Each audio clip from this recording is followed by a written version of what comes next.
இதே திருச்சிக்கு தான் அவரும் வந்தார். அது நம்ம ஒரு நடிகராக அவர் 25 வருஷம் கடுமையாக உழைச்சதின் விளைவாக இன்னைக்கு ஒரு உச்ச நட்சத்திரம்.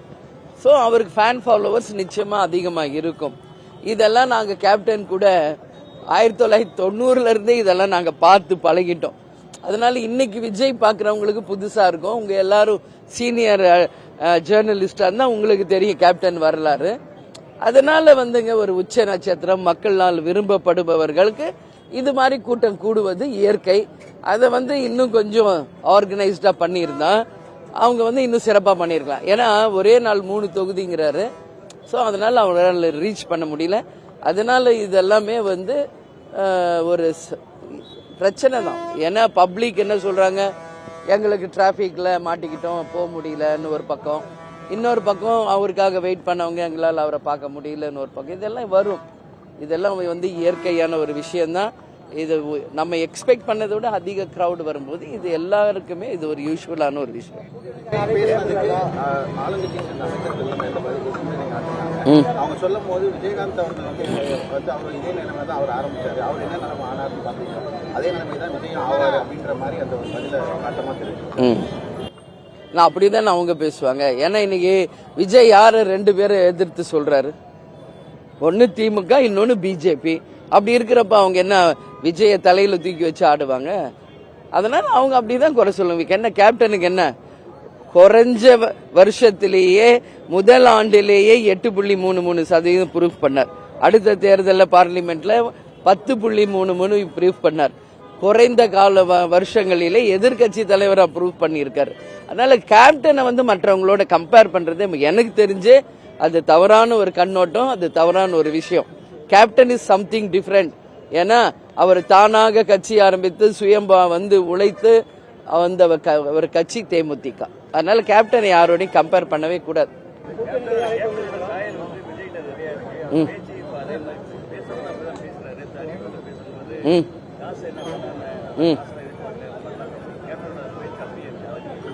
இல்ல இதுல நம்ம யார நினைக்கிறோமோ அவங்களாவே நம்ம மாறுவோன்றது ஒரு இது இருக்கு. ஸோ அவர் ஏன் அப்படி அவர் கேப்டன்ல தான் மனசுல வச்சு பேசுறாரான்றது நம்மளுக்கு தெரியாது. அவர் சொல்றதை வச்சு நீங்களா யூகங்களா கேக்குறீங்க. ஆனா இதுக்கு எல்லாத்துக்குமே விஜய் சம்பந்தப்பட்ட அனைத்து கேள்விக்கும் பதில் சொல்ல வேண்டியது விஜய் தான். அதை விட்டு எங்களை மாதிரி ஆளுங்க கிட்டே அதை பத்தி நீங்க தொடர்ந்து கேள்வி கேட்கறீங்க. முதல்ல எனக்கு பொறுத்த வரைக்கும் அது தவறான ஒரு விஷயம். நான் ஏற்கனவே 2 வாட்டி சொல்லிட்டேன், விஜயை பத்தியும் கூட்டணி பற்றி இனிமேல் என்கிட்ட பேசாதீங்க. பல இடங்களில் பல இடத்துல நான் அதை பத்தி சொல்லியாச்சு அப்படின்னு. நீங்க அதே தான் கேக்குறீங்க.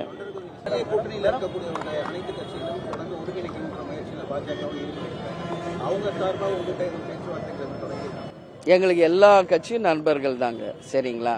அதனால நாங்க கூட்டணி அப்படின்ற அந்த வார்த்தைக்குள்ள போகல. அது வரட்டும், அதுக்கான டைம் இன்னும் நிறைய இருக்கு. அதுக்காக தான் நான் சொல்றேன், எங்களுக்கு கொஞ்சம் டைம் வேணும். எங்க கட்சியை நாங்கள் டெவலப் பண்ணோம். முதல்ல கேப்டன் இல்லாமல் நாங்கள் சந்திக்கும் முதல் சட்டமன்ற தேர்தல். எனவே எங்க வளர்ச்சி எங்க கட்சியை தான் நாங்கள் ஃபோக்கஸ் பண்றோம். கொஞ்ச நாள் எங்களுக்கு டைம் வேணும்.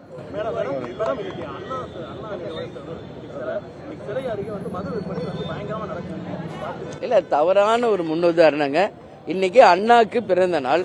இங்க அண்ணா சில பக்கத்திலேயே மது விற்கிறாங்கன்னா அப்புறம் இதை விட என்ன ஒரு நாம என்ன சொல்லணும்? இத ரொம்ப ரொம்ப தவறான முன்னுதாரணம். ஆக்சுவலா இப்ப என்ன டைம் 10:15 தான் ஆகுது. அதுக்குள்ள யார் இவங்களுக்கு டாஸ்மாக் கடைகளை திறக்கிற உத்தரவு யார் கொடுத்தாங்க?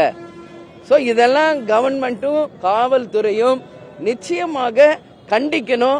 அந்த மாதிரி நபர்களை கட்டாயம் தண்டனைக்குள்ளாக்கணும். அப்பதான் இது மாதிரி விஷயங்கள் கண்டினியூ ஆகாது. இது உண்மையிலேயே கண்டிக்கத்தக்க ஒரு விஷயம். அண்ணா சிலைக்கு எதிரிலேயே அந்த மாதிரி ஒரு நிகழ்வு நடக்குதுன்னா இதை விட வெட்கக்கேடு ஒன்றும் கிடையாது. நன்றி. செய்திகளை உடனுக்குடனும் துல்லியமாகவும் தெரிந்து கொள்ள சப்ஸ்கிரைப் பண்ணுங்க.